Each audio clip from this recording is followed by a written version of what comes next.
Paraphrasing and Summarizing group. I'm going to introduce our presenters for this morning. Helen Barrier is one of our TTAC program specialists / coordinators from Virginia Tech. I'm going to let her give her a little bit more background about herself, but she is a strategic instructional model trainer, a sim trainer, and does a great job in the state of training and supporting teachers through that model. And then we have Cathleen Beachboard. Kathleen, you're from Fairfax. Do I have that correct? Fauquier County. Fauquier County, I saw that, yes, okay, sorry. Fauquier County, a teacher, I'm gonna let you tell everybody a little bit about yourself. So as well, Kathleen is here to present along with Helen today on paraphrasing and summarizing, a strategic instructional model out of the University of Kansas. So without further ado, I'm gonna let you guys begin. You both have co-host, you're both our co-hosts. So we're ready to go. Woohoo! Awesome.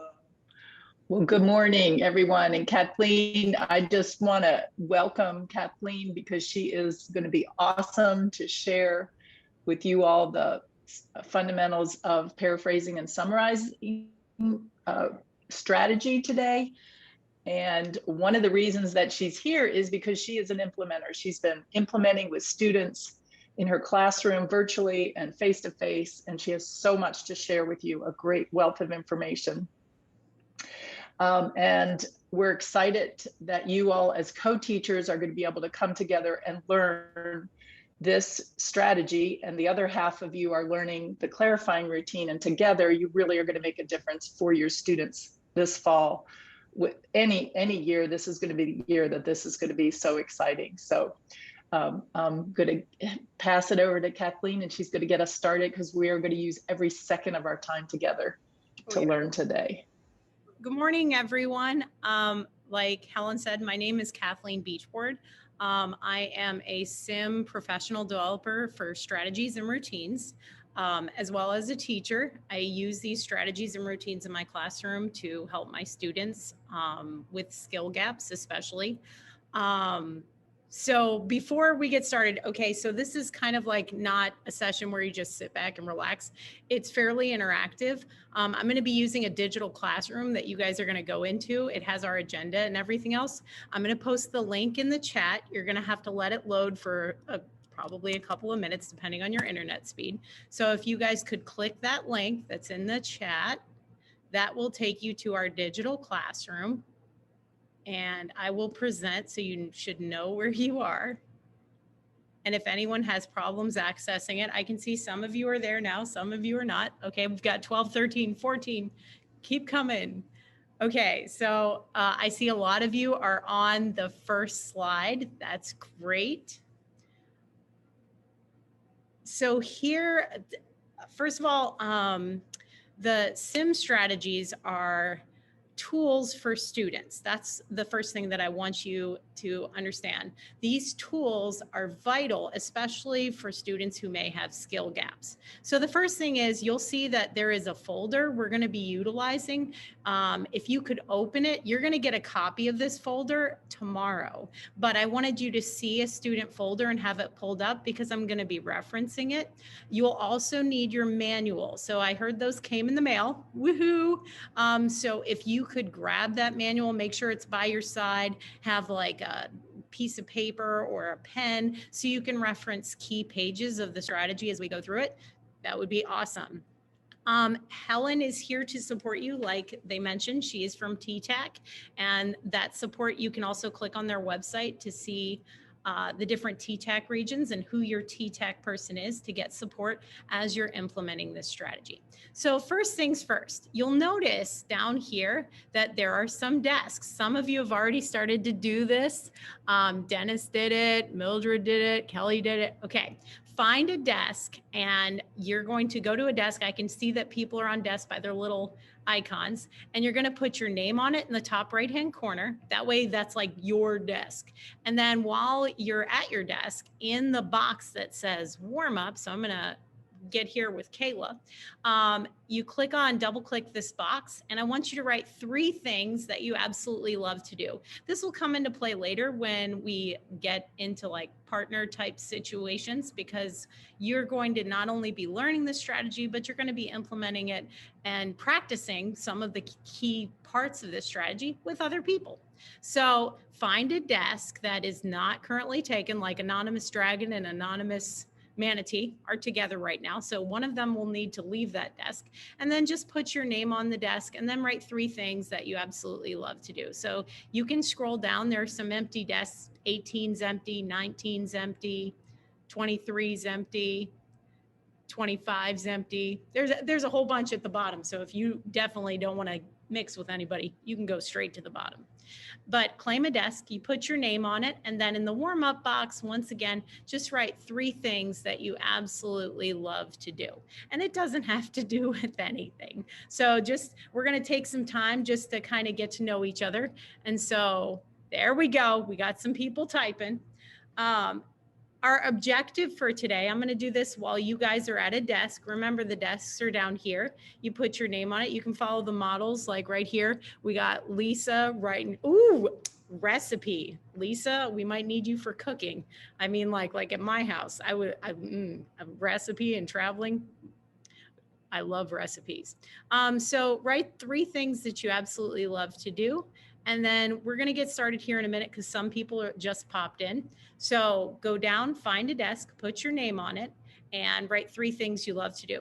Try to have this folder open that's mentioned up here at the very beginning. So where it says folder, click on that, open it up, go down to the bottom and find a desk. And in a moment, I'm going to go over our agenda for today and what we're going to be doing specifically with the strategy. All right, so we've got some people writing in right now. So let's kind of meander the classroom. True crime documentaries, Kelly. That sounds like I love true crimes. I'm with you. All right, Mildred. Ooh, photography, and I love my dog too. Man, look at this amazing group we have. Dennis, exercise. That's amazing. I commend you, Dennis. Exercise. Whew, that's rough. Kayla loves to play tennis. Maybe Dennis and Kayla can like play tennis. All right, Gail, watching TV, spending time with kids. I love my kids. I have 7 of them. They're amazing. Let's see. We've got Lisa, reading and traveling. Oh, and some of you are already doing the next part where you're leaving feedback for someone. So once you have written 3 things that you absolutely love to do, if you could go to 2 other desks and just leave people a comment about their 3 favorite things. You could do it on their paper for warm up, or you could just do it on the side. And while you guys are doing that, I'm going to start to go over the agenda. If anyone has problems, type it in the chat. And I have Helen here. She can kind of guide you and help you on the side. She's my wonderful co-presenter. All right, so here is our objective for today. The main goal of today is to understand and use the instructional process for each lesson inside the fundamentals book. And it's not, tomorrow we will be concentrating on scoring and all the minor details. Today is to make sure you understand the big picture of what this strategy does, what it's intended to do, and also the impacts that it has and will have with your students. So I have 5 people who are still on slide 1. So if you guys could make sure you get a desk, because you will be using this desk in a little bit. So yay, Selena Dickey. She's in my school. I love her. She's amazing. I mean, you all are amazing, but I especially love her. Okay. Yay, Carla, travel, read, craft. Okay, we got Julie, reading, playing with your new kitten. Yay, Julie. Love kittens. Play games, short, travel, arts and crafts. Man, we've got a lot of crafters in here. Write poetry. Yay, Jason. Family time. I love my family time. Go to the beach. Heather, I'm with you. I'm with you at the beach. Watch movies. Definitely movies and traveling. We got a lot of travelers. Cooking through TikTok. TikTok has some amazing hacks. Like amazing. Sewing, bowling, taking walks. All right, so you guys are doing amazing. So once again, if you didn't have time to leave feedback for someone else, that's fine. I want you to make sure you have a desk because the next activity is going to utilize your desk. So if you have a desk, you're golden. If you're still confused, remember, put that in the chat and Helen can kind of help you out. And there are some empty desks down at the bottom if you don't already have a desk. So desk 28's empty, 29's empty, 30, 31, 32. So you can go down there, write your name on it. If everybody in the main slide has a desk, that's awesome. All right, so let me go over the agenda for today. Oh, this says day 2. It's actually day 1. Day 2's agenda we'll go over at the end of the session. So first of all, I told you I'm a teacher. I have 7 wonderful children. They're amazing. We have our TTAC support, Helen, who I've already introduced. We're going to get ready to start activity 1.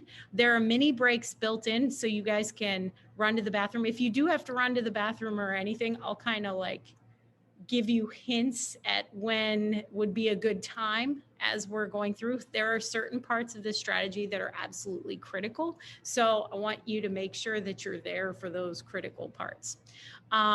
We will be going over the learn by watching, learn by sharing, learn by practicing, which is one of the key components for each one of the lessons of the strategy. We will have our breaks. You will have access to all of the key components to check and analyze this strategy. And then we're going to go over up to hopefully lesson 8. If we can get past lesson 8, that's great. There are 14 lessons altogether in this strategy. Okay, so without further ado, let's kind of go down here and make sure everybody found something. Oh, look at the comments that you guys are getting. Amazing comments. You guys are doing amazing. Wow. Gamer, yes. Yes, my husband would love you, Justin, because he has his own retro arcade. Absolutely loves it. Like, it's crazy. Yes. Okay. So it looks like most of you have gone through and have listed some stuff and have your name on a desk. If anyone is still confused, once again, remember to put it in the chat. Okay. So we're going to get started with our first activity because I want to kind of like get through as much of this strategy, like I said, as I can. So to really kind of understand why this strategy is needed and to understand the kids who we're kind of aiming for, I want you to go down to activity 1. So there is a passage, and if you click on it, just like you're about to see me do, open this up. You're going to open this passage in a separate tab, and I want you to read it. This is actually a passage I had to read a couple of, well, I want to say 3 or 4 weeks ago for one of my classes that I'm taking. And so I want you to read this passage. As you're reading it, your goal in reading this is to paraphrase it. So you will go back to the classroom and you're going to paraphrase at your desk. Where on my desk? Over there where it says paper for lesson. If someone wrote in your box, that's completely fine. Right underneath of it. So like, I'm going to pretend I'm Kelly because Kelly's here with her true crime documentaries. I'm going to go down here and I'm going to write my paraphrase of this paper. So your goal, read this paper and paraphrase it. And then we are going to be getting into some breakout rooms. Helen, do we have the ability to set up breakout rooms? Do you know? Oh, there we go. That we got, not yet, but in a minute, our breakout room person has got this. We're going to set up some breakout rooms for you to discuss your paraphrases after we give you 3 to 4 minutes to kind of go through the passage, read it, and attempt to paraphrase it at your desk. So I'm just going to put a timer on. If you're not there yet or you have questions, I'm going to check the chat. And your goal, once again, is to click on this passage on slide 4, click on that, and then go back to your desk and paraphrase that passage. And if anyone has any questions, feel free to chime in the chat.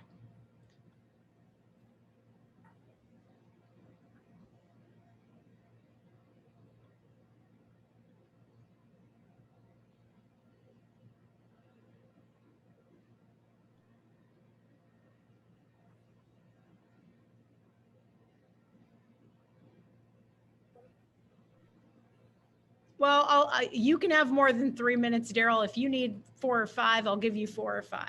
I just kind of want you to scan it, pretend that I gave this to you in class and I said, hey, paraphrase it. I just want you to get out the key details.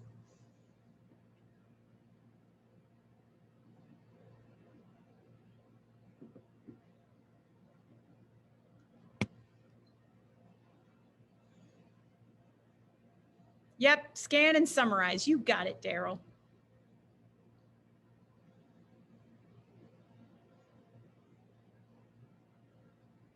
And if anyone's having any problems, once again, please put it in the chat. You're going to have a time to discuss with some of the awesome people in here in a minute.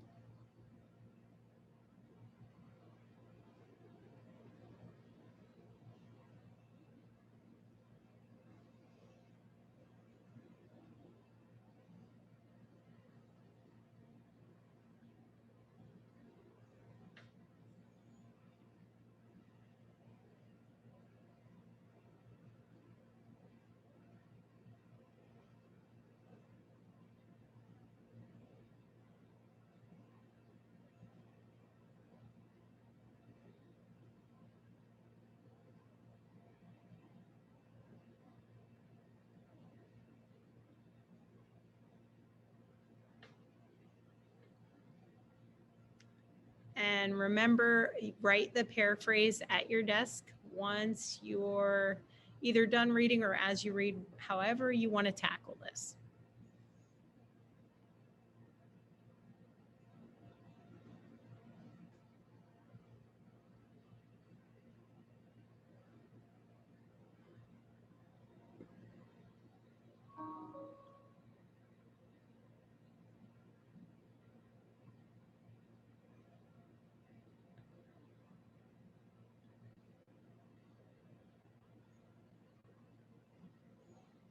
I can display it on my screen, Selena, if that'll help you. I'll move down slowly.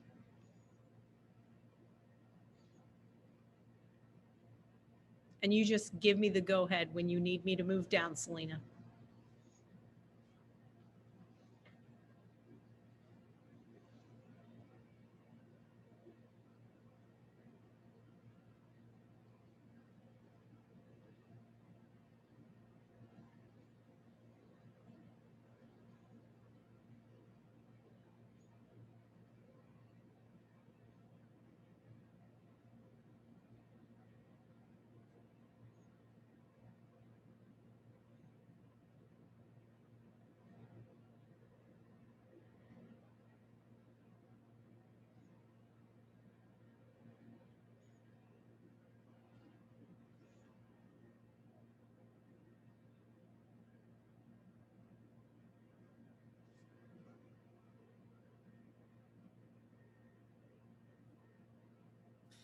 Brianna, this is Kim.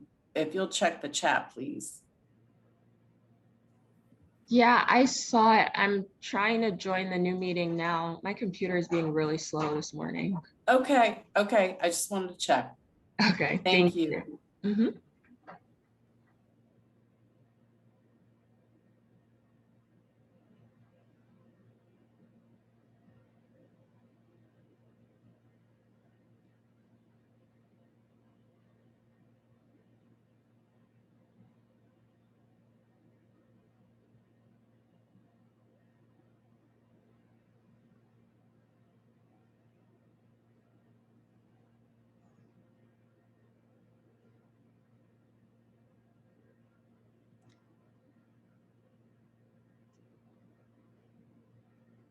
Oh, Julie, I've got you. Hold on 1 second and I'll put the page back.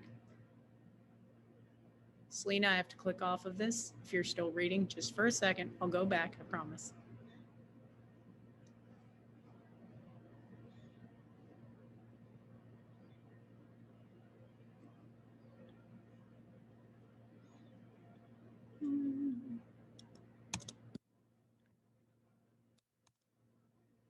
There you go.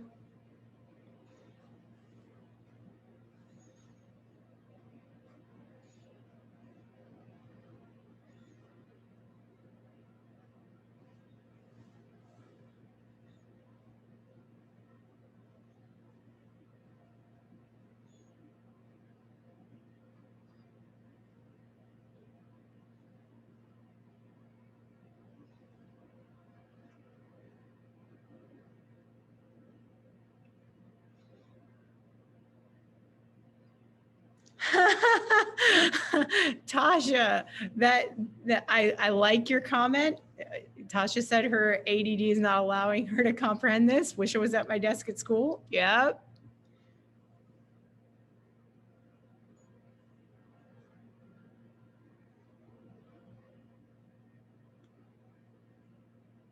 I'm going to give you guys so about another couple minutes. If you're not done, remember okay, Selena, I'm going to scroll down for you. I'm going to actually zoom out so you can see a little more too.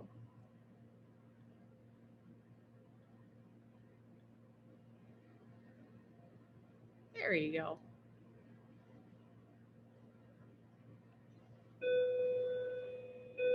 Don't mind that. I'm at my school because it has great Wi-Fi compared to my house.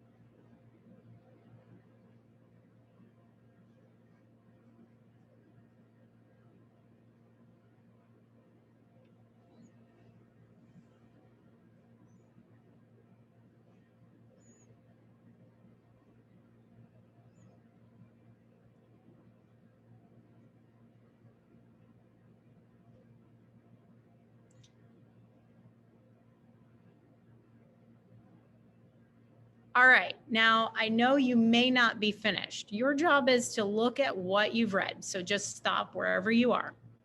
And I want you to paraphrase the key components of what you've read.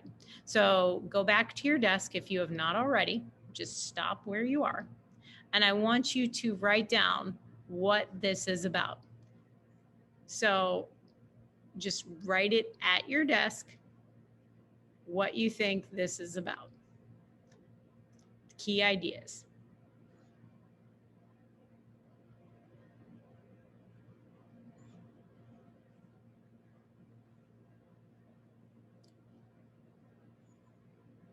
And then in another minute, and even if you don't have time to type the whole thing, in another minute, you're going to be put in a breakout room to discuss this passage, what you did to read this passage, what was easy, what was difficult, because this is important.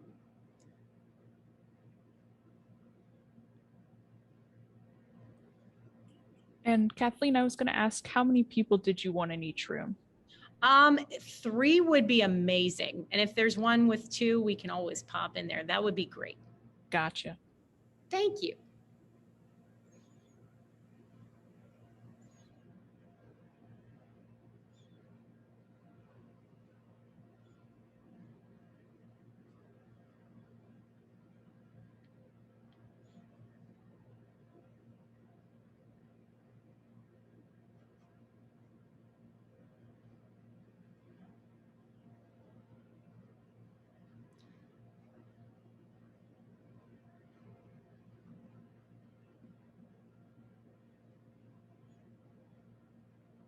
All right.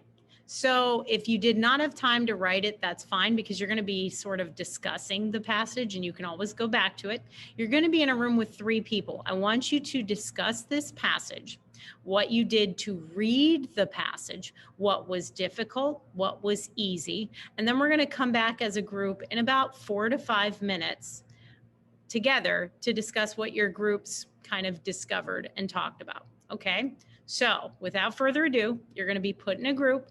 I want you to, if your video doesn't work, just try to discuss it. If your microphone isn't working, please discuss with your group using the chat feature, because this is your time to discuss what you did to tackle that passage, what was easy, what was difficult, and how you approached this passage when you started reading it. Okay? Breakout rooms. All right. You started to read this and it started to weigh you down. What did you do? I'm an English teacher and I felt as though I needed to start skimming through and recognizing, like, I know as a reader that generally the main point is in the first sentence or two of a paragraph.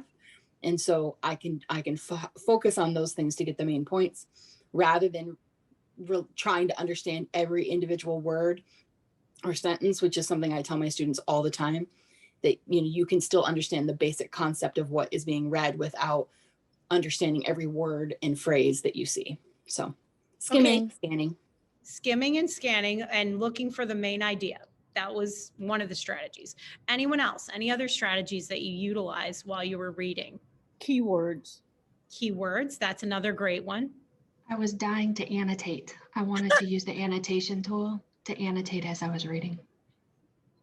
And annotating allows you to go back and forth with the text. So you really wanted to be able to go in and kind of converse with the text to try to really figure out the key points. Okay.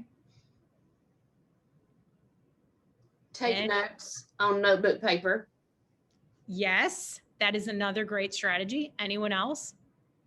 Instead of doing like the first couple of sentences, I did the first and last sentence and then skipped all the way to the end because they're going to sum it up in the conclusion. Very That's good. what I try to do too, but I found that they didn't really sum it up very well in the conclusion. They did not. So here's scientists believe every word that they have to say is significant. Yes, they do. They do. So looking back at what you guys have been saying, you said that you had keywords, you wanted to annotate, you wanted to take notes, you looked for the main idea.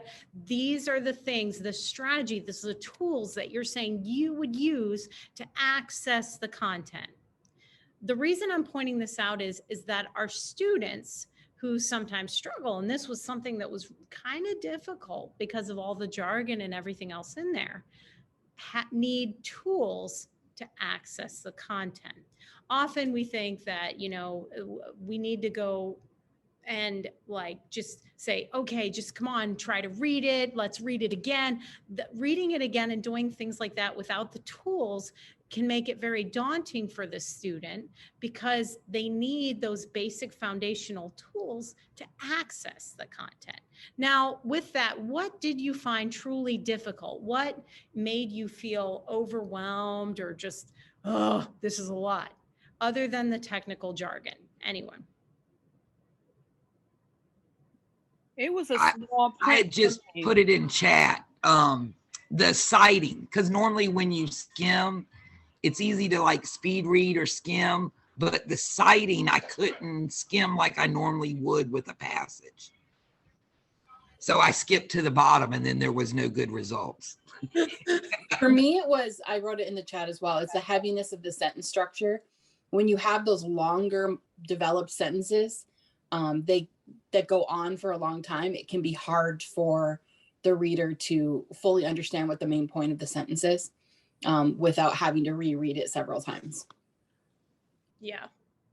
I think that I struggled most with not having any connection or background knowledge on the subject and not being able to connect to it. It was just this interest. Yep. Background knowledge is pivotal. Okay. So what you guys just said are also some of the things that our students are going to struggle with. Do I have the background knowledge to comprehend this passage? Do I have the key parts? Do I have the tools I need, once again, to access the content? So let me tell you a little bit about fundamentals before we get into the nitty-gritty. The fundamentals of paraphrasing and summarizing was developed at the University of Kansas. There is another strategy called the Paraphrasing Strategy, and they had students use and implement the Paraphrasing Strategy with great success. But there was this group of kids who struggled with the Paraphrasing Strategy. And so ultimately, the researchers at the University of Kansas figured out that there were foundational skills that have to be taught in order for the students to even access the paraphrasing strategy. So the fundamentals of paraphrasing and summarizing was created in order to give students foundational skills and make sure they have them in order to paraphrase and summarize and be able to access content. Now, the good news is that this strategy works. It is research tested with students. It increases comprehension with our students and gives them the skills they need to access the content. So it's not you essentially teaching something, you're giving the students a tool that they can use for the rest of their lives.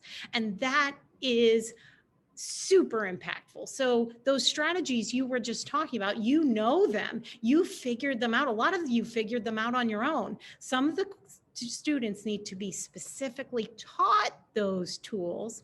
And then once they have them in their toolbox, it makes accessing the content so much easier.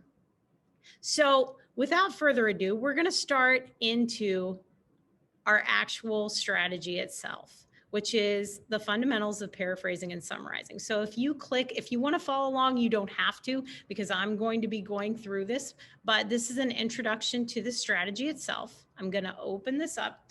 This is a PowerPoint that goes along with the strategy and follows it along and kind of gives you the information about how this was developed. So the authors of this strategy are up here.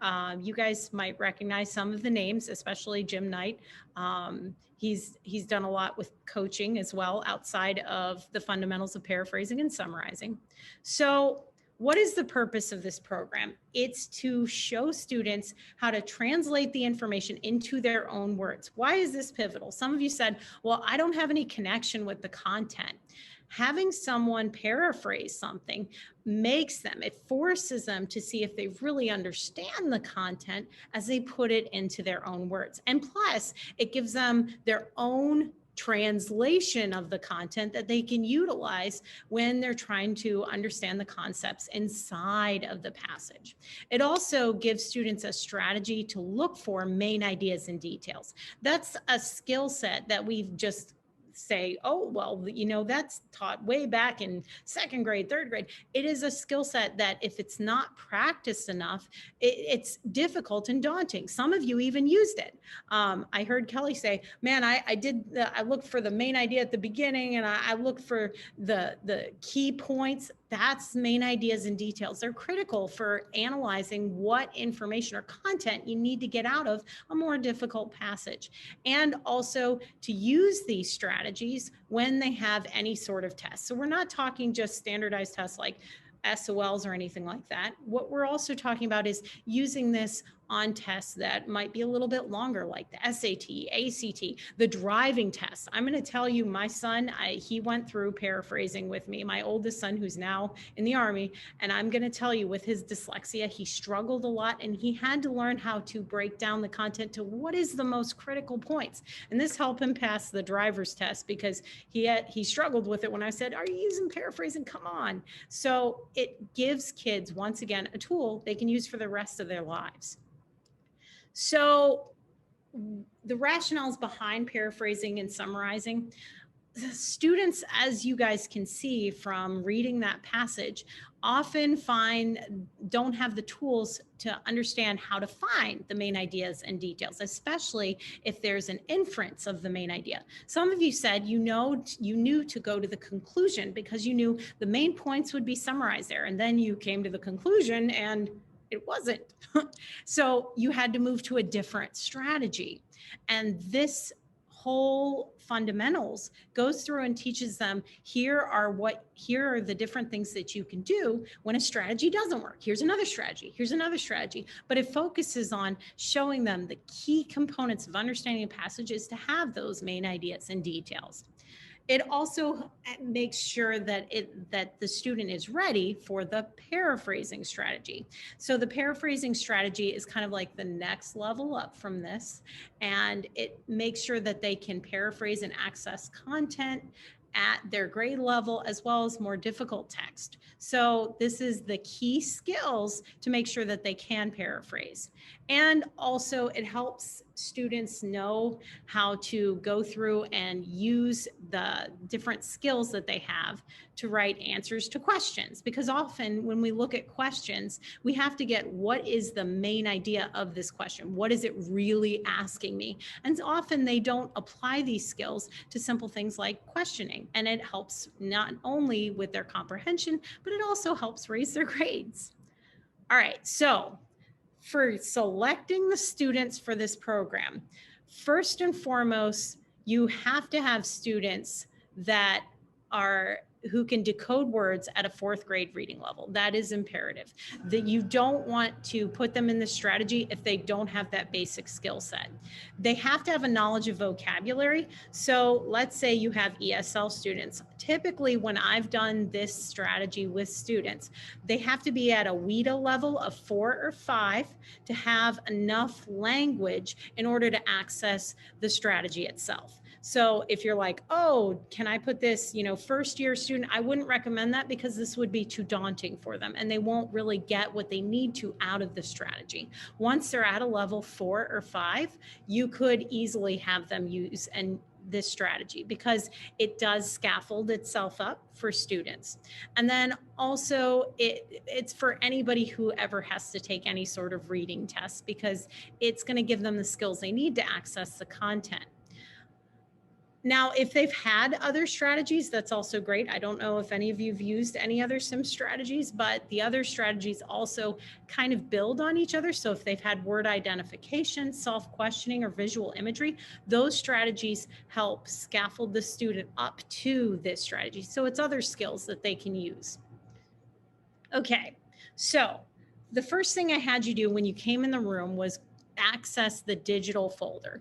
The digital folder, this is the actual folder I used when I was teaching the strategy this year. So my school system did a crazy thing where we were online and then we were hybrid and then we were online and then we were hybrid and then we were, it was a lot of back and forth. So to teach this strategy, I had to totally make it digital.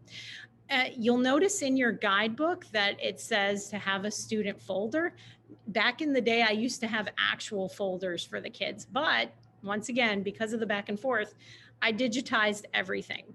Some of the things inside the student folder, I'll access it so you can see it in case some of you haven't gotten into it. It has all the lessons. The pre-test in here in my student folder is for 8th grade. The pre-test in your manual, you can use that, but it also gives you the option of using a passage that is about 400 words that is at the student's grade level if you want to make sure that the content that you're pre-testing them on is content that they might use. So for example, the one passage that I have in here, I pulled because it's something that I use in class. And so I was like, this is a good passage. So you have options. This is not something that is specifically scripted where you have to use everything as it is. It tells you your options to make this strategy fit into your classroom. Now, inside the student folder, you'll notice there is a progress chart. The progress chart in your book is great. Once again, you'll have your own copy of this that you can make copies of for other students of. This progress chart updates with their scores as they get through the lessons because it's important for students to track their progress. There are 14 lessons in the overall strategy. There are cue cards that are used with each lesson. Inside the folders themselves, I'm just going to show you, I'm going to open lesson 1 because we'll need that in a little bit.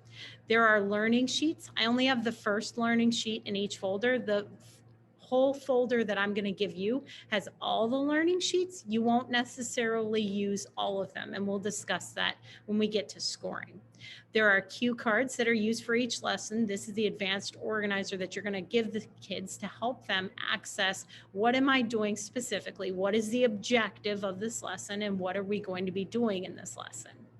Okay, so I wanted you to see the student folder just so you know there is a complete digital option. Once I give you the copy, you can use that copy, make copies of the copy for your students. So give them copy edit rights, and then you're set up. Like I'm just giving you the whole thing done. Okay, so that is what is inside a student folder, and it'll also contain their post-test when they're done. So here is the overall strategy itself. It starts with a pre-test. So let's say you have a kid and you're like, I think they could benefit from this strategy. I don't think they can pick out the main idea. We don't want to just assume kids need this. We want to make sure that they need it. So you will give them an initial pre-test. The pre-test itself is, like I said, a passage of about 400 words, and it also has questions. Their job is to do what you just did. Read the passage, and then in here you'll see a paraphrasing sheet. Their job is to paraphrase. That's it. We'll go over scoring and how to score this, but they have to show on their pretest that there is a need for the skills that are inside the strategy. So they read the passage, they paraphrase it. If the pretest shows they need this strategy, you give it to them. So some of you may be wondering, okay, well, I have some kids in my class who would benefit from this, but other kids don't. So how am I going to do this with just some kids? You might consider using station teaching, or if you have your co-teacher, this would be where you could split off and offer 2 different lessons at the same time for the kids who need a specific strategy. So you could say, hey, you guys come over here. She's going to keep doing that, and give them what they need. So the process of how to do it is actually fairly easy, but you want to make sure, once again, that they actually need the strategy. So after the pretest, there are 14 lessons. So the kid shows they need this strategy. The 14 lessons follow the same overall parameters over and over again. So every lesson starts with an advanced organizer. You're going to introduce and describe what they're going to be doing in that lesson. And then the lesson itself is learn by watching. They watch you. Then learn by sharing. They work with you to practice the skill. Then there's learn by practicing, and that's where they're trying it completely on their own. That way it's scaffolded up so they can access the different skills that are taught throughout each lesson. Then there's a post organizer of, hey, this is what we did. This is the key components of the lesson. And then you plan and go to the next lesson. Now, some of you are thinking, oh, 14 lessons, I should be done in 14 days. It's not necessarily like that, because there is a threshold that they have to pass in order to move to the next lesson. We don't want to have a whole class moving to the next lesson if they are lacking the skill set from the previous lesson. Inside your guidebook, you'll also notice there is a post-test. The pre-test and post-test, you can give those, or once again, you can also give a passage of your own that's about 400 words that has questions. Now, where can you get those passages from? If you want to use the actual textbooks that your students utilize, you could say, hey, here's a science passage, use that, use the questions from it. Or you could say, hey, here is, a history passage that they're going to be reading and analyzing. You can use those too, or use what's in the book. Like I said, it gives you choices, but the choices, it's important to follow them so you can implement with fidelity to get the results that the strategy promises with comprehension. Okay, so the whole strategy, because it's 14 lessons, is scaffolded to make sure that the student has a foundational skill. The lowest foundational skill is, can I go and paraphrase a word? It starts with words. Then it's going to move to phrases. From phrases, it's going to move to sentences. Then it's going to make sure that they have the main idea and the details and the topic. And then it's going to make sure they can find the main idea in an inference passage where the main idea isn't clearly stated or isn't clearly at the beginning. It's giving them those skills that you guys said you used when you access that more difficult passage. And it prepares students, once again, for the paraphrasing strategy. It gets more complex as it goes, but it ensures they have the basic skill and builds on it. Okay, so here are some key pages in your manual. This is where you're going to want to grab your manual and you're going to want to bookmark these pages. These pages would be for you to utilize, even though I'm going to give you the complete digital folder. These are key pages that you need as a quick reference. So the first one is the evaluation guidelines. They're on page 81. So you want to grab page 81, dog-ear it, put a piece of paper in it, put a star on it, because I know the manual is big, but there are, once again, key pages that you need. The cue cards, those go with each lesson. It's an advanced organizer that kind of sets up the entire lesson itself for success. So you're going to want the cue cards. Answer keys. You're going to want the answer keys for the different lessons to make sure that you have an idea of what the answers are, especially when you start scoring these, because you may second guess yourself. And so it's a good thing to have. Okay. So those are the key things you need in your instructor's manual. Your student manual will be on a flash drive. So you will have access to all of these digitally. And like I said, I have them set up in a folder for you. You'll have access to your own folder tomorrow that you can take with you that's digital in your Google Drive. You just need to make sure you're signed into Google. Okay. So the pretest, I've already told you this, but there is a pretest passage. It's in the student materials that you'll be getting on the flash drive. It's also on page 1 of their student volume. Or you can use a reading passage of about 400 words written at the student's level. If you want to access your own and make sure that you have your own passage, you can go to ReadWorks, you can use Read Theory. There are a lot of different things that you can use to create your pretest or to use what's already there. And then they also need the paraphrasing sheet. The paraphrasing sheet can be found on page 105. And that's another key thing, but it's also going to be inside of the student folder that I showed you. I have it set up digitally so they can turn it in on Google Drive, especially if you access Google Classroom. You could assign this to certain students. And this is the paraphrasing pre-test, post-test sheet. You're going to use this sheet throughout the strategy. Okay. All right. So here is our general instructional methods for each lesson. And it's important that we understand these key components because you're going to be using them today over and over again. You're going to be practicing back in your breakout rooms here in a little bit to make sure that you understand each one of these. So there's learn by watching.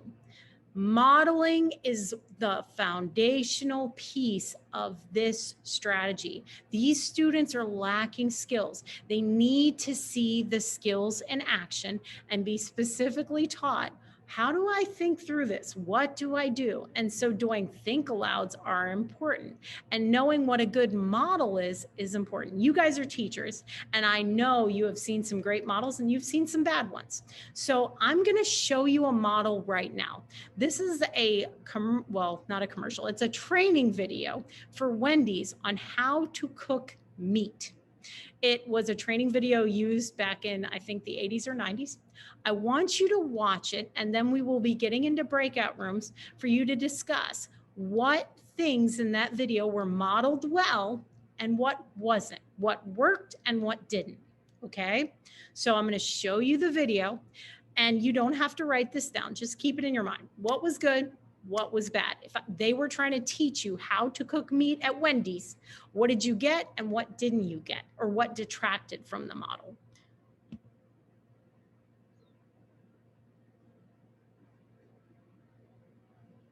I'm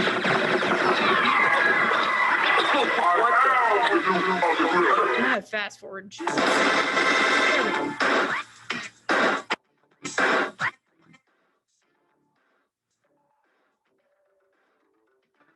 Working the grill, Bill, it ain't so tough. But first of all, you got to check your stuff. Like a grill that's set at 250 with the meat and cheese that's ready to go.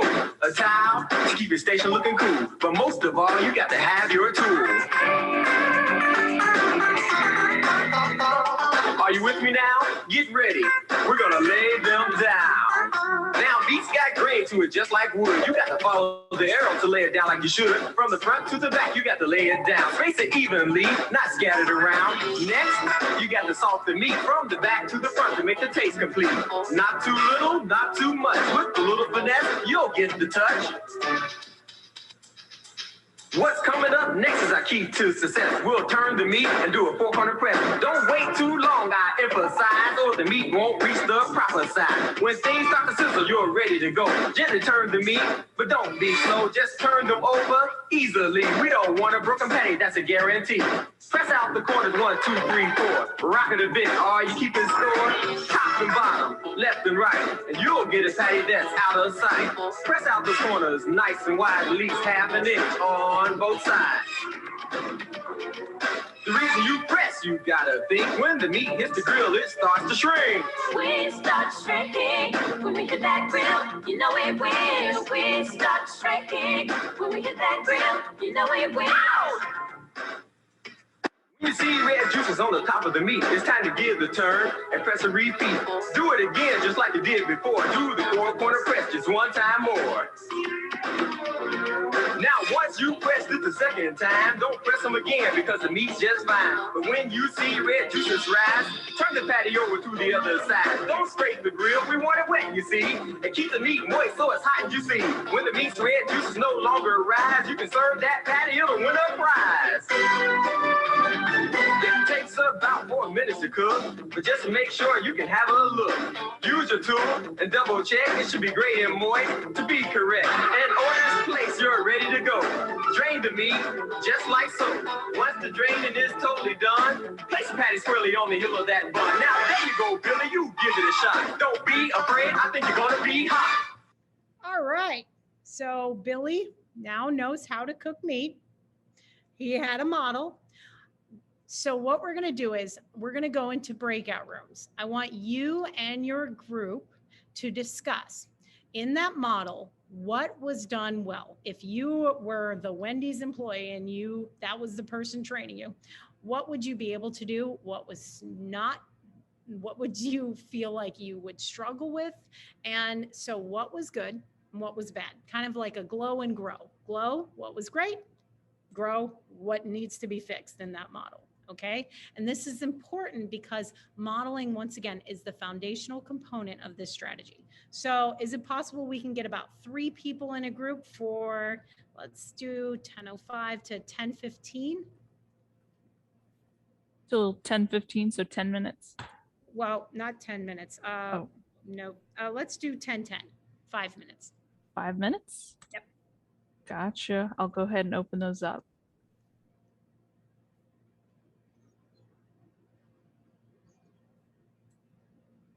Should be letting you join now. There we go.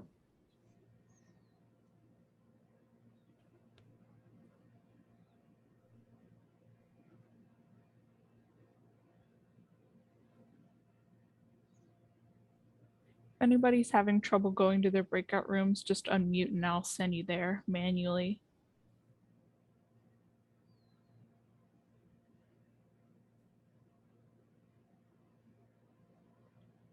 I'm not able to get in. Gotcha. I'll fix that for you. Hold on 1 second. All right, I'm going to send you to room 9.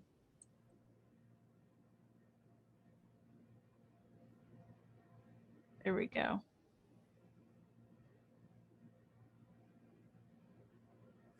Kathleen? Yes. Hey, this is Kim. If you would like to include a break at some point, please feel free to do so. I have one scheduled in. It'll be right after this. Right now, what worked for you? He gave him direct instructions on what to do, and he gave him hacks. So when the meat bubbles or those, he gave them things like that. Yep. Okay. It was catchy.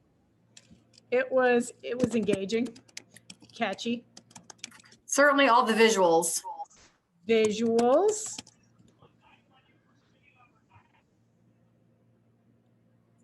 He gave a specific about a ½ an inch from each side for the cheese. Okay, so specific.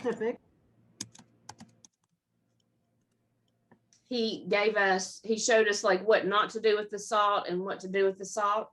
What not to do. Woo! It was packaged for a specific audience. Yes! Yes! You guys are amazing. As I spell specific wrong. Yes! Okay, any others?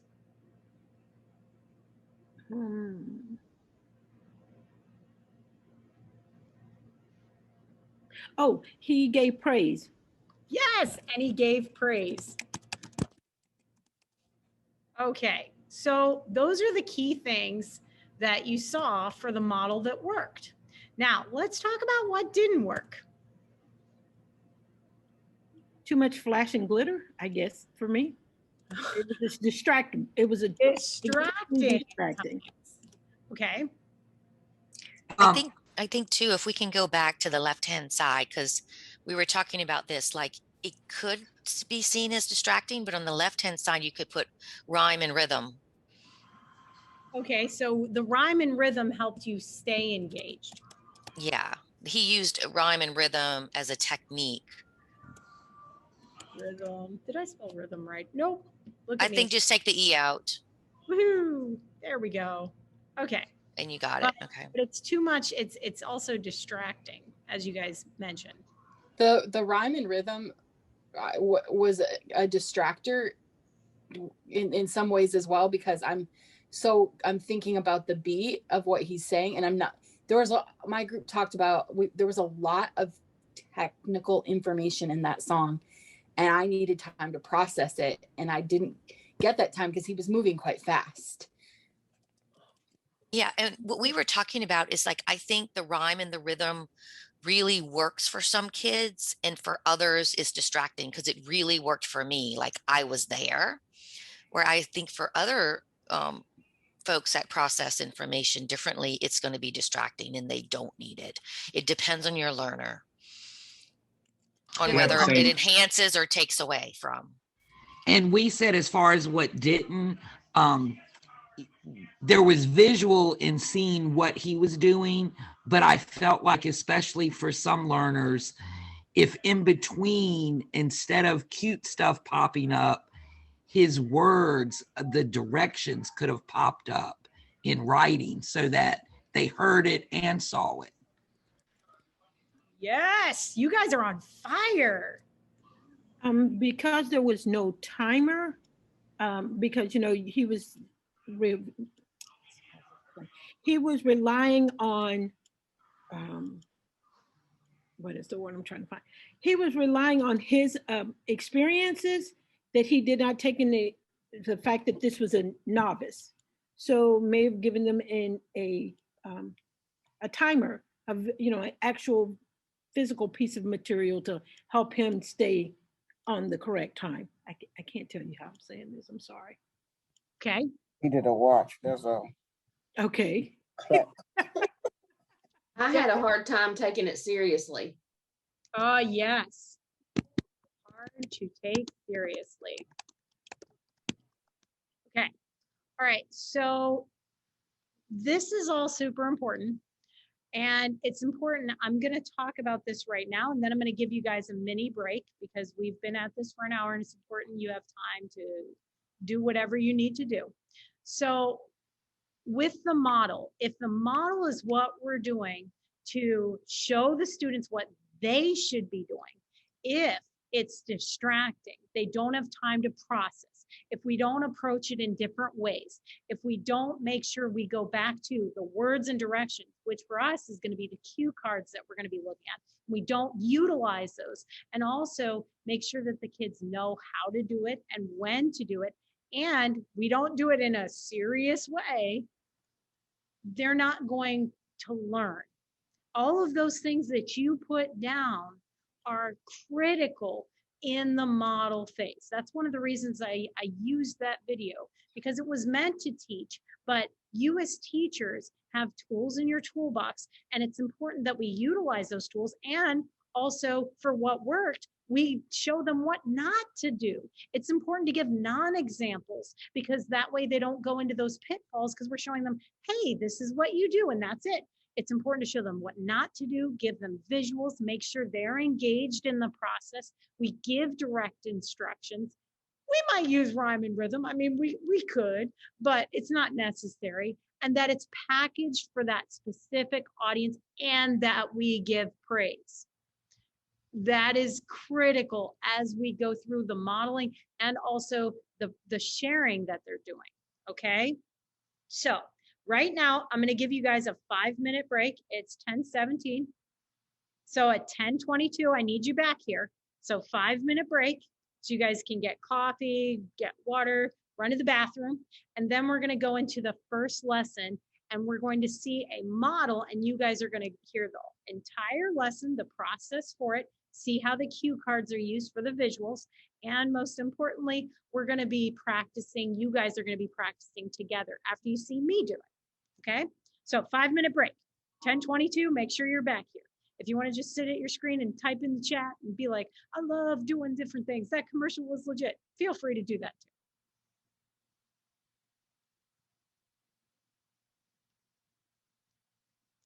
Helen, thank you for putting that in the chat. I love her. How are you doing, girl? Woo! Woo. Okay, on schedule. Let's get through lesson 1 and we're good. Yep.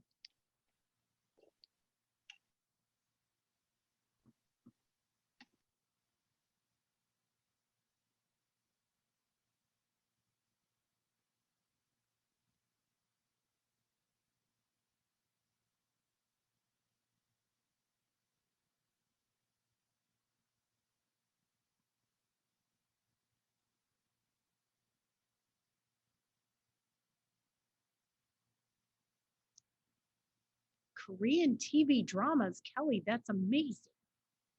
I don't think I've ever seen a Korean TV drama. We have an amazing group this morning, Helen.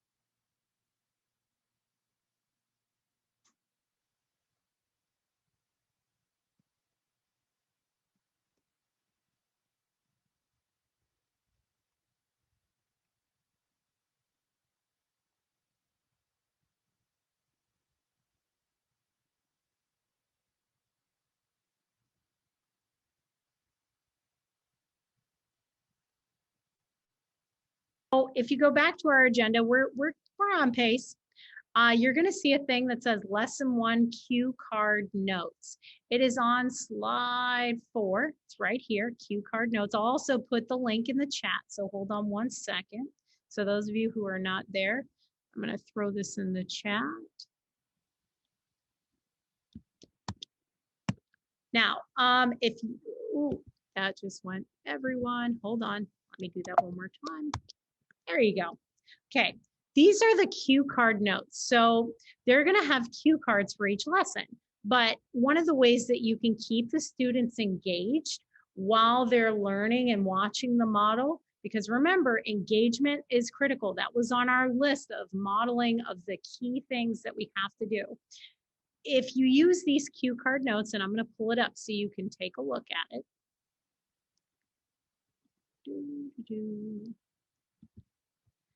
And you're going to want to make a copy of this, so don't write on it. So once it opens up, it's going to open in PowerPoint X. You'll get something like this.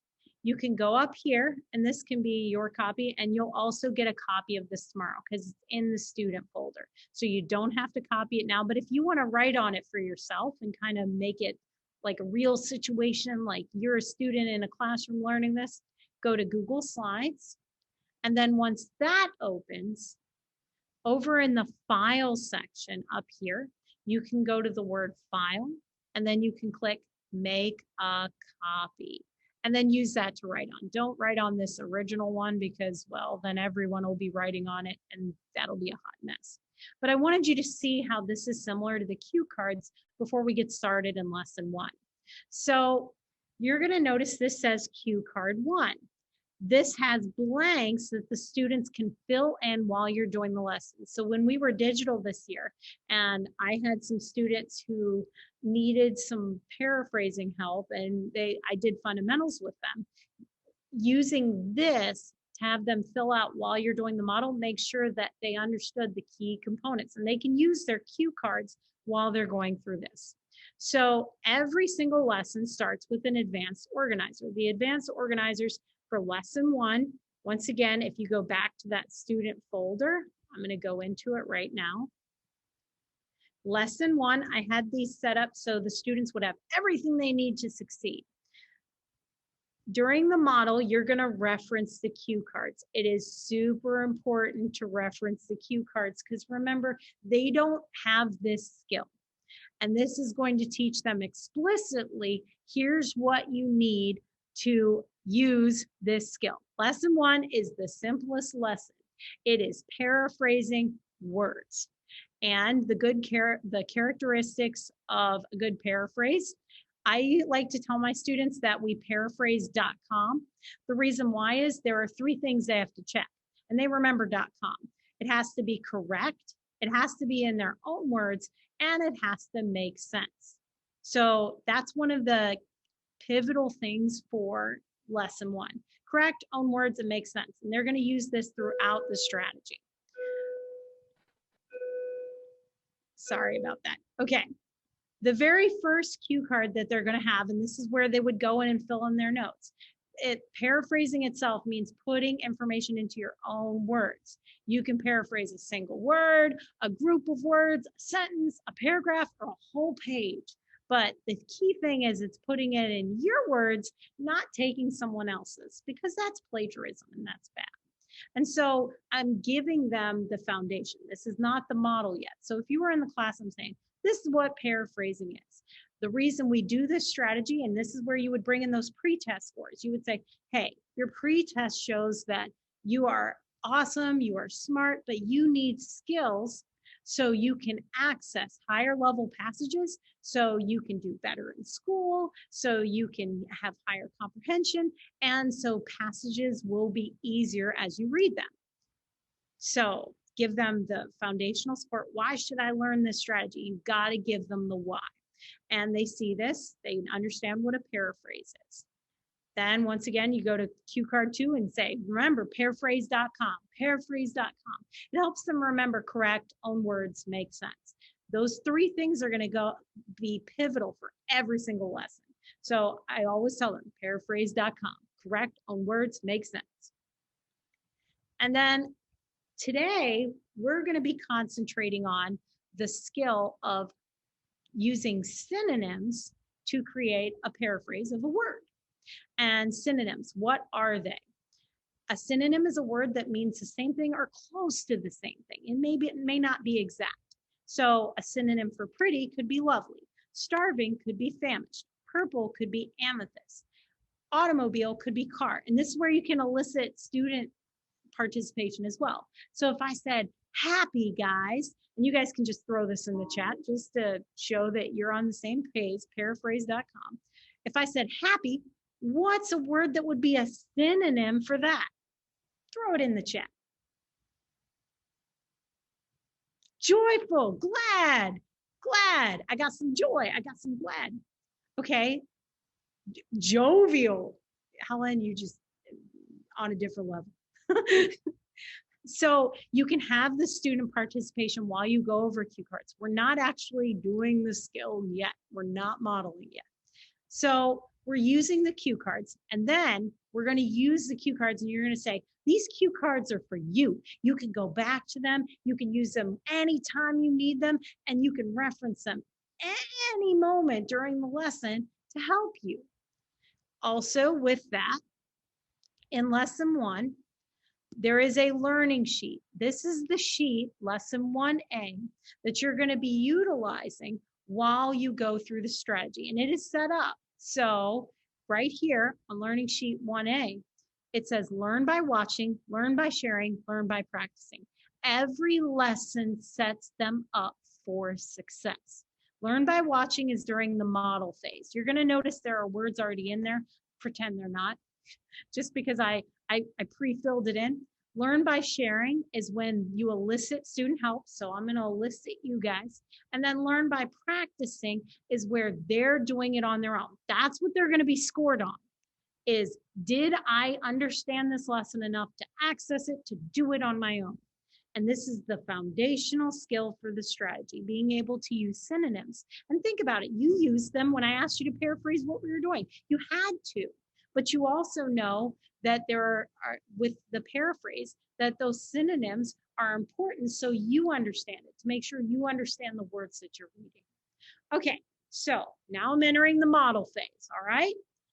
And you tell your students, so you guys got to pretend to be students right now. I am going to be doing a model. I'm going to be a student right now. And I am going to use those different cue cards that I just introduced to help me access the material. So these would be blank right here. I got 3 words I got to paraphrase: talk, hurry, and ancient. Oh man, okay. So first of all, okay, to paraphrase means I got to put it in my own words, and you can go back once again and reference those cue cards as you go through. All right, so you can go over here. I can go to paraphrase. All right, I can do a single word. All right, so I got cue card 1. It's got to be correct. Own words make sense. Paraphrase.com. Got it. All right, and a synonym is a word that kind of means the same thing. It's not exact, but it kind of does. All right, so talk. All right, so talk. All right, so I talk to John. All right, okay. So I could use a sentence and I could put the word talk in it. And what I'm doing right now, it's like taking the mask off. What I'm doing right now is written in the book. There is a guide, word for word in your book, how to present this lesson. I would recommend reading it, understanding the key components of the lesson and the model, but not using it, because it used words like thus. And I'm going to tell you, my 8th graders, they wouldn't be down with thus. So if you read it, practice it, do it, it'll sound a lot better than the guide in the book for the model. So back to this. All right, so I talk to John. Let's see, talk. What word could I put in talk that would mean the same thing? I yell at John. Wait a minute. If I'm yelling at him, is that really talking, or is that like a different? Nah, that doesn't sound like the same thing. I just gave you a non-example. All right, so what if I say I converse with John? Huh. Well, that like I heard my mom say that she converses with my dad, and it's not really mean, and she said that's talking. Hey, it works. When I put it in the sentence, it means the same thing. All right, then I'm going to write it down. So this is where I write it down, and during the model, you're going to tell students, all right, now you guys write that down too. So it's like you're giving them the answers. And this also builds success because the students are like, hey, this is getting filled in for me. This is pretty good. So for those reluctant students, they're going to see their paper start to be filled out, which is going to set them up for success. All right, so, all right, the next one's hurry. Okay, so I used a sentence last time. I hurry to the store. I jump to the store. No, jump doesn't work. That's not a good synonym. Well, Miss Beachboard said I could also use a thesaurus. That is allowed in the strategy. And you'll also notice inside the student folders, there is actually a pre-done thesaurus for each lesson. Like all the keywords that they're going to be using and coming across. This thesaurus, if you don't want to have them searching the whole internet, has those words in there. So they can easily open this up. They can look for a keyword and they can get words. And this also teaches them how to use the thesaurus that would be appropriate for that word. Do they have to use this? Do you have to introduce this? The answer is no, but I like showing my students all the tools they could possibly use to access the material. And you don't have to force them to use it. Once again, you can show it to them as an option during the model. You don't have to introduce this at all. It's up to you. And you could have them just use the internet.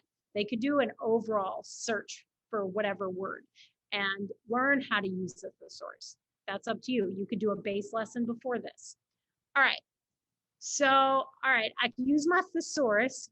All right. All right, so hurry. I could go down and look for the word hurry. There we go. Or you can teach them once again how to use the thesaurus on the internet. Hurry. Okay. So I could use that one, or I could just write hurry synonyms. All right, so hurry. Haste.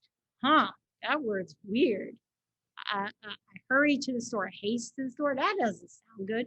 And it also teaches them, if they do use this, to figure out whether they're looking at a word that might be a verb or a noun. So depending on the sentence frame that they use. So I hurry. If I say hurry up, that's kind of the same thing. That wouldn't work. Oh, I rush. Rush is a good word. I rush to the store. Okay, so I rush to the store. Yeah, that sounds good. All right, good. All right, let's go to the last one. Ancient. Ooh, I see the ancient museum because it's been there forever. I know since I was little. Ancient museum. Okay, what's a word that I can use for that? All right. So I could use my thesaurus, or I could just use the sentence. Well, when things are ancient, they're like my grandma, and she's old. So I see the I see the old museum. Hey, it's not perfect, but that means the same thing. It fits in the sentence. All right.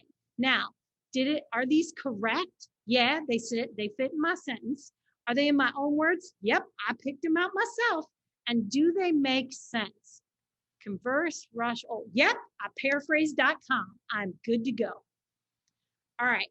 So what you guys just saw was the model that I would typically use with students. It's short, it's to the point, it has those visual cues. They saw me do it. Then the next step is where the class works with you. So this is where you are going to be the students, and you're going to work with me to fill in the learn by sharing. And you can have this displayed. You can fill it in. As you fill it in, they fill it in. That way they're all working together. You can have them use shoulder partners. There are different ways to do the learn by sharing. So I'm going to show you a couple different ways. So the first one. All right, guys, you saw me do this. Now, you know I need some help because this is way more than 3. I got to do 5 of them. That's a lot. All right, so I need you to help me get through this with what we learned about paraphrase.com. So, all right, beautiful. I see a beautiful tree. Can someone help me?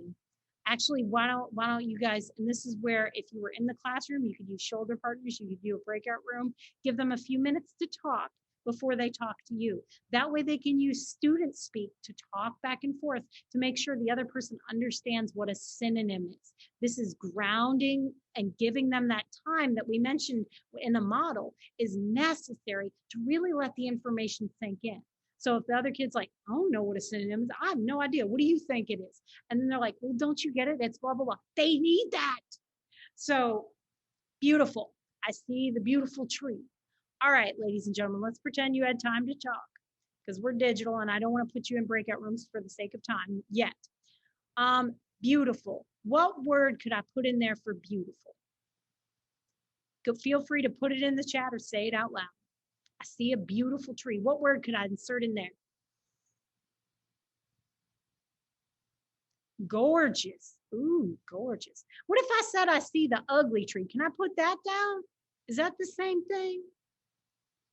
Nope. Tasha says, heck no.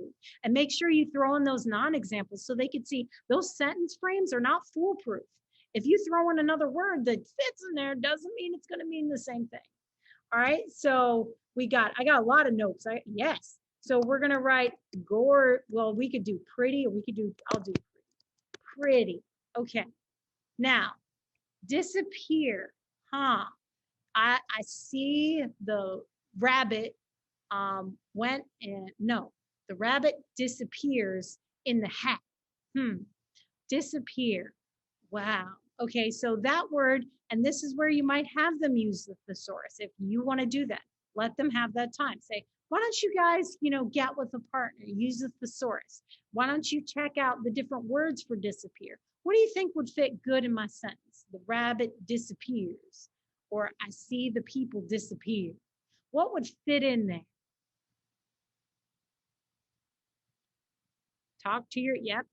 Fades, vanishes. Look at these words. Vanish. All right. Man, you guys are on fire. Okay. What about accuse? I accuse my sister of stealing my hairbrush. Blame. Wendy, yeah, you're good, Wendy. Blame. All right. What about garbage? I see garbage everywhere. Ooh, trash. Woo. We're getting through this quick, class. You guys are on fire. All right, what about I see a gigantic watermelon? What could we do for that? Huge. All right. Now, there was another step we're supposed to do at the end to make sure we got it all right. What is that last step? We got to paraphrase dot, what was the end of that? Paraphrase dot, .com. Okay, so we got to paraphrase.com. So we got to paraphrase.com. So what does the C in paraphrase.com mean?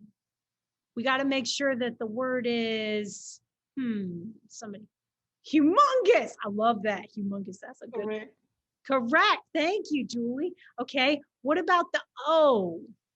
All right. So our words, own words. Did we actually come up with these words, or did we steal them from the paper? No, they're our own. And what's the last one for .com? Makes sense. Makes sense. All right. So does it make sense? All right. Correct.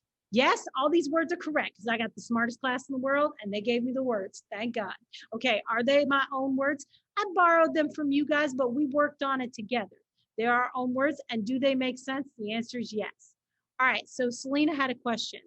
And one word answer. Very pretty. Selena, the goal is to try to get them to paraphrase with a single word. And so you want to tell them, we're trying to teach them to be concise, because remember, this is paraphrasing and summarizing. And summary is taking a big thing, making it smaller. So if they use 2 words, they're going to get the opposite of that. But that is a great question. All right. So after we've done paraphrase.com, then this is where the students would go in, and they would go and they would begin to put their own words in. All right, so you saw me model, you saw us model as a group, do the learn by sharing. Here's what I want you to do. We're gonna get in breakout rooms. It is important that you have that model down, that you use those advanced organizers, that you use all of that. So what I want you to do is, you'll notice over here in our classroom on slide 3, this is the instructional process, okay? So we don't have a previous lesson, so we can't do the verbal practice right now. But I did ask you questions about the cue cards. We gave the advanced organizer. We described what the concept is. We went through that. We did the model, okay? So I want you to make sure that you look at this to make sure that, did I explicitly model the skill using a think aloud process? Did I use problem solving during it? Did I have an oopsie and fix it? Did I self-monitor? Did I use myself to teach the kids to take ownership? Paraphrase.com. Did I check myself? Did I elicit student involvement? Yes. So these are important things in the model. If you need to look at this when we do get in the breakout rooms in a few minutes, use it. But you don't have to if you have the process down. Your goal is, when we get in the breakout rooms, I am going to give you 10 minutes to do this. Each one of you, so if you're in a group of 3, you're each going to take a turn being the model. You can use the same words that you saw on the, and I'll have it up here, on Learning Sheet 1A. I'm actually going to share this with you, so you can have it to reference on your screen. I'm going to share the link inside the chat. So if anyone's not in here, you'll have it. I don't want you to actually write on it though, because you're going to get your own copy. There's the link. And I want you to model talk, hurry, and ancient. It's okay if you use the same words. The whole idea of this is making sure that you have a strong model and you understand the components that you're going to utilize when you model.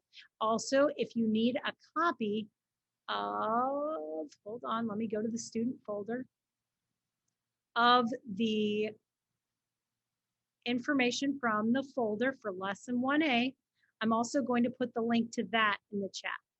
Okay, so if you want to make your own copy, you're welcome to. Whoa. Okay, I'm going to share this link with you. And this is the folder 1A, so you have access to the cue cards, so you can do the model as authentically as possible. There you go. Okay. Now, when you get in your breakout rooms, each one of you needs to take a turn doing the model with the 3 words that are up there. And you can even elicit student involvement for the middle section, okay? You can use the same words I use. You can use your own words, whatever you want to do, but make sure you give a non-example. You do a think aloud like you're a kid, not like you're a teacher, so they can see those oopsie moments and what you do to correct it. It's important, just like you guys said when we were going through what is a good model and using those visuals, use them. And each one of you is going to take a turn during the 10 minutes doing the model. Once you've done, have your peeps give you feedback. And the feedback I want you to give each other is a glow and a groan. So I want you to tell that other person, hey, here is what you did. Awesome. And the grow is one suggestion you have to make it even better. And don't say, oh no, theirs was perfect. There is no such thing as perfection. Give them something. It could be something little like, oh, make sure you have the visual up when you say it. That was beautiful. Because we can all grow together. So we're going to be in breakout rooms for 10 minutes from 10:47 to 10:57 to give each one of you time to take a turn modeling. Before we go into the breakout rooms, does anyone have any questions? Feel free to put them in the chat or say them out loud.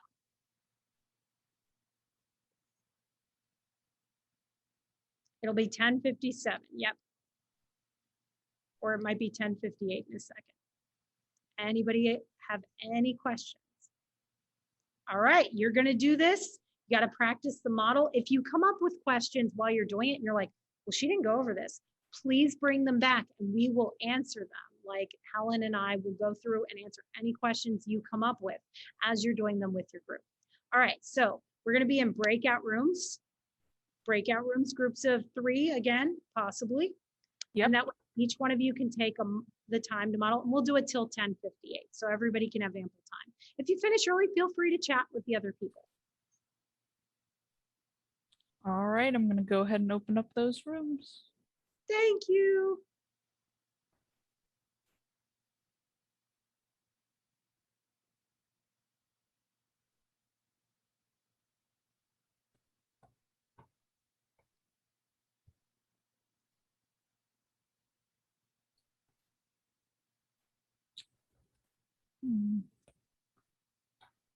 If anyone's struggling to get in, just unmute and let me know, and I'll try to move you back there.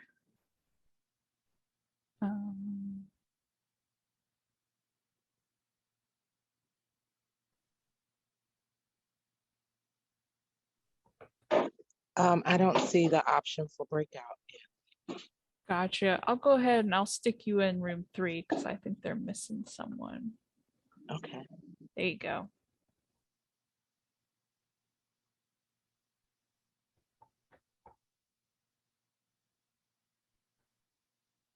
Does anyone else need help?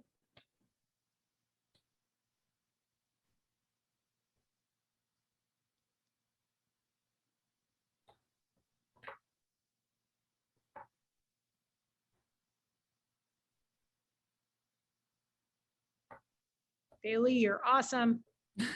No problem.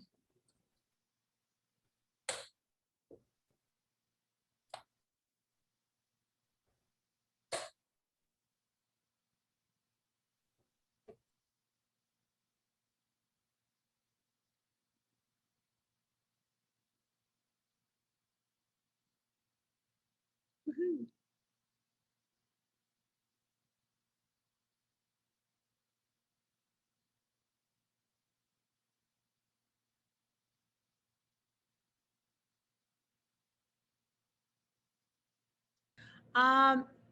Okay, so lesson 1, you guys went through it. You guys did a model. Are there any questions, thoughts, or aha moments you guys had in your breakout rooms that you would like to share with the group?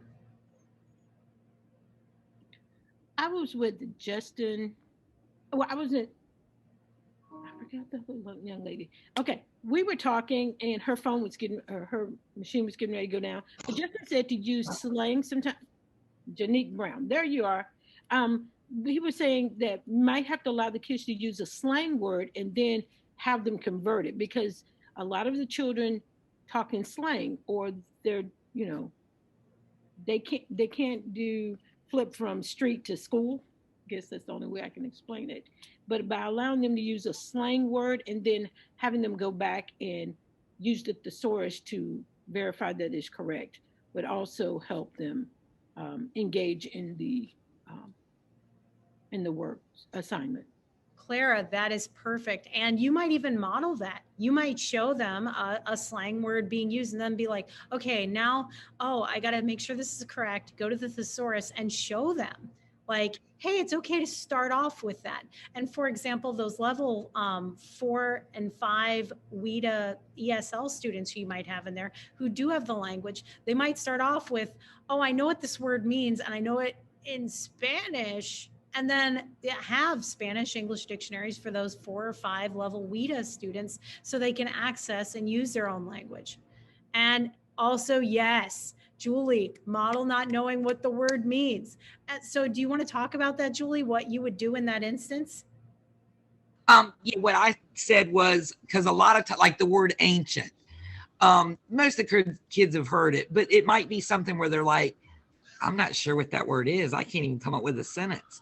So I would model that same thing going, oh no, I'm not sure what that word means. I think I've seen it, but I can't think of a sentence. And then I would model, oh, the teacher said I could use a thesaurus. I'm going to go to the thesaurus and see what this word means. And then when I look up ancient and I see old, I go, oh, I know what that is then.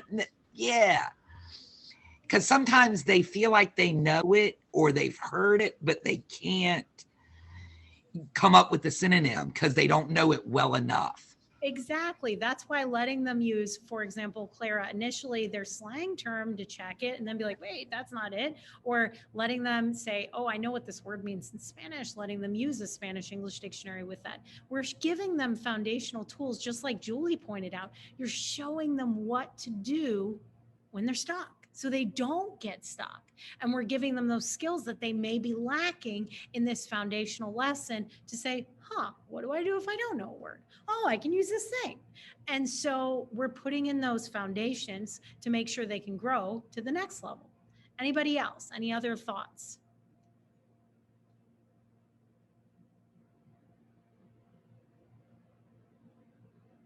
Okay. All right, so now we're going to move on with lesson 2. Every single lesson follows this process that we've just been through. That's one of the reasons we spent so much time making sure lesson 1, you understand how it goes. You do it, we do it together, they do it.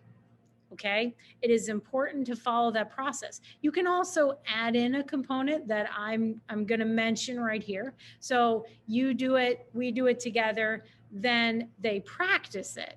One of the ways you can practice, I'm going to show you a game tomorrow that you could insert in between before they actually do it, where they're just doing it in groups where they have more students speak in there. So, but you need to follow that model where you're modeling, they're doing it with you, so they have your support, and then they do it. You could also, and you know, I'm here in Virginia and I grew up in West Virginia, so I call my extra step, y'all do it. Okay, so it gives them a chance to practice together where they would be in groups and you'd put a word up, they come up with it together, then they give it to you.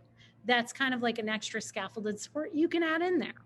But the point is you have to follow the initial process where you model, they do it with you, they do it in order to give them the support so they can do it successfully.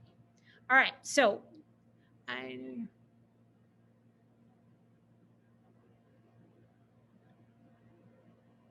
yes, Shift F7 in Microsoft, yes. Teaching them Control F, teaching them those foundational computer skills. If you are doing this digital, that is super important. Thanks for pointing that out, Daryl. Okay, all right, so we're gonna move on to lesson 2. So lesson 2, this is where in your instructional manual, I wanna point these out. We're in pages 18 to 22. The big goal of this lesson is to move from words to phrases, not complete sentences. We're going to define what a phrase is. They're going to paraphrase phrases. So we moved from a word to a phrase. So you can see we're being very small and we're making sure those foundational components are in there real good, that they're going to grow and they're going to be successful. So once again, if you want to mark pages 18 to 22, feel free if you have your book next to you. Page 18 has the goals on there. So the goals in lesson 2 is to define the phrase and paraphrase phrases. So what is a phrase? Okay, a phrase is a small group of words that has meaning. Examples of phrases: under the couch, wooden house, along the avenue, before the game began. And then this is where you could have the students. What would be a phrase? A small chunk of information, you could say. And you can elicit answers from the kids, like over by Walmart. It's a key. It's more than a word. It is a phrase. And some of them are prepositional phrases. You don't need to point out the grammar components, but they're going to be paraphrasing phrases. So lesson 2, where we're practicing synonyms with phrases, they're going to see they have to do this with more than one word so they get an accurate paraphrase. Also, as you go through that, you're going to repeat. You're going to say, hey, remember what a synonym is. And you're going to go back to that other lesson. What is a synonym? Making sure that they have those components before you move on to the model. You always go back to what you did so they know that we're building on it. And we're going to be using those synonyms today. We still got a paraphrase.com, okay?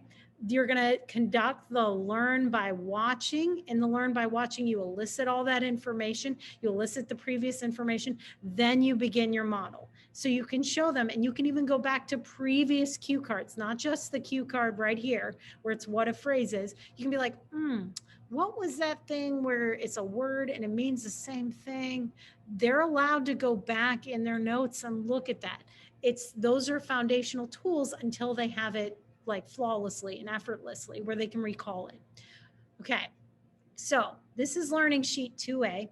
You'll notice that it is also in the Fundamentals folder. Every time I have a folder, I have, here's the cue card for this lesson. And then if they're like, I wanted to use a cue card in that other lesson because eventually they'll be on lesson 14, and that's a lot of cue cards. You'll notice in the paraphrasing folder, I also happen to have all the cue cards. There's a little folder right here that says cue cards. It has every single cue card in order. So if they're like, this one was way back in the day, cue card 1, cue card 2. So it goes through every single cue card that they have. So if they need those cue cards, all of them are available, but they're also broken down by lessons in their folder. So we're on Learning Sheet 2A. And for this one, because you have a strong model now and you have ideas of what to do from your fellow awesome teachers in here, like making sure that they know that they can use their slang initially, but they need to make sure that it is actually correct. And then they have to, transition that word, or giving them the chance to look at a bilingual dictionary if they need it.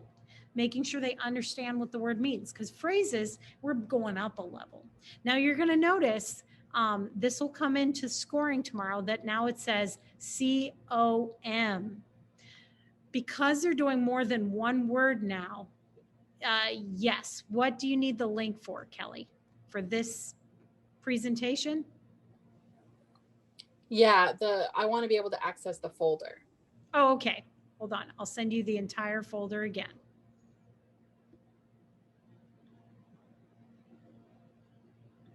And let me put this in the chat, and then I will continue on. And there you go. There's the folder. Okay. So we're on Learning Sheet 2A. This is the same one that's in the folder. We're going to be repeating the watch, share, and practice that we did in 1A. Now, you're going to notice there's also a 1B, a 1C, a 1D. Why are all those things there? Tomorrow, when we talk about scoring, there is a level of mastery the students have to get at before they move on to lesson 2. So they don't just randomly go straight to lesson 2 because, yay, they did okay in 1. They have to meet that threshold to move on as a group into the next phase, which is Learning Sheet 2A. And when we get into scoring, we're going to talk about that. The job today is to make sure you understand the components of every single lesson that we're going to be doing. And then tomorrow we'll talk about scoring thresholds, as well as how to actually score these to make sure that they do move on, and how you can support students with feedback as you go. So for Learning Sheet 2A, the main thing is to make sure that they understand what a phrase is and that they understand that they still have to use synonyms from lesson 1 to do this. So the learn by watching for this, I'm not going to go into it as in depth as I did in the very first lesson. I just want you to see it real quick. So lovely sketches. Okay, I could say beautiful, let's see, beautiful, lovely. I see lovely sketches. I see beautiful drawings. All right, beautiful drawings. That's kind of the same thing. And I would write that in. They have the ability to use the thesaurus again. And the thing is, while they're doing phrases, you have to make sure that they realize some words are harder to change. So look at the second one, beside my mother. What if I said beside a girl? But that's not necessarily your mother. There also, you can introduce the concept that certain words like proper nouns, you can't paraphrase those. I can't change George Washington just to Abraham Lincoln because he was a president too. That doesn't work. And so the second one starts to introduce that idea that some words can be modified, like mother I could change to mom, but that's pretty much it. So there are some words that have less synonyms to use, and proper nouns, you can't change those because students will think, I can paraphrase everything. No, you can't. And so that's also introduced in this lesson where you can let them know that. And you would go through it once again and have them use the phrases in a sentence frame. Learn by watching. Then I would do it with you. I'd say, hey guys, the giant automobile. I see the giant automobile. What's something that I could change that to? I see the, and you'll notice once again, articles also, you really can't shift those. So they would have some words that are the same. The rule of thumb for the kids when they're doing, does it make sense? Is it in my own words? It is in your own words, but proper nouns can't be changed. Once again, they have to stay the same. You might use he instead of the person, but you can't change proper nouns. All right, so lesson 2, I'm gonna have you guys do this with me because I just did number 1. I'm gonna skip down to number 1 in the learn by sharing. The giant automobile. What is something that I could say if I said I see the giant automobile that would fit in there that means the same thing? Anybody, feel free to put it in the chat. I see the big car. I see the huge car. Wonderful.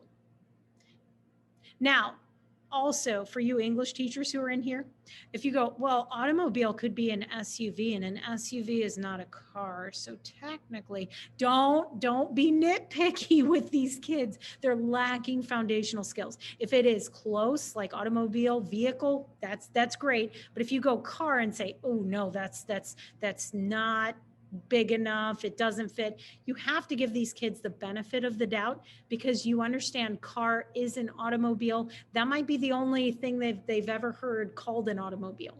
You have to give them the justification because if you do look up that synonym, you can't be too nitpicky and you want to remember that. Okay, so huge vehicle, that's another great one. All right, so does anyone have any questions with lesson 2? Because I'm going to move on to the next lesson. Each lesson builds, but if you have any questions with this lesson, you don't really need to model because now that you have the good model that you use in lesson 1, it's applicable for every single lesson. So does anyone have any questions with lesson 2 where we're adding in phrases? Feel free to throw it in the chat or just say it out loud. Okay. What about directional words? Okay, so Julie, do you mean like up and down? Like I see this up over there and then they change it to down over there? Yeah, like up or over, because those are a lot of times in a phrase. Okay, so if I say I see it up over the hill and they're like, well, I see it over the hill. Once again, you want to let them know that some words are going to be more difficult to paraphrase. The idea of a paraphrase is that about 80% usually of the sentences change. So if you have 3 words and like the giant automobile, we're not going to be able to change the. We can't. And so if it's a directional word that does not have a lot of synonyms in the thesaurus, and I always tell them, check that thesaurus. It's a good thing. You can develop a vocabulary, and it does help students. That's another thing you're going to notice as you get through this strategy. It's a bonus. They're going to start to develop a wider vocabulary as they go through this, because they're going to be looking up words that they may have never heard before. And so in answer to your question, Julie, if they have a word like, I see this on up, over, like up on the desk. Okay, it's up on the desk. I'm not going to be able to change it to, I see it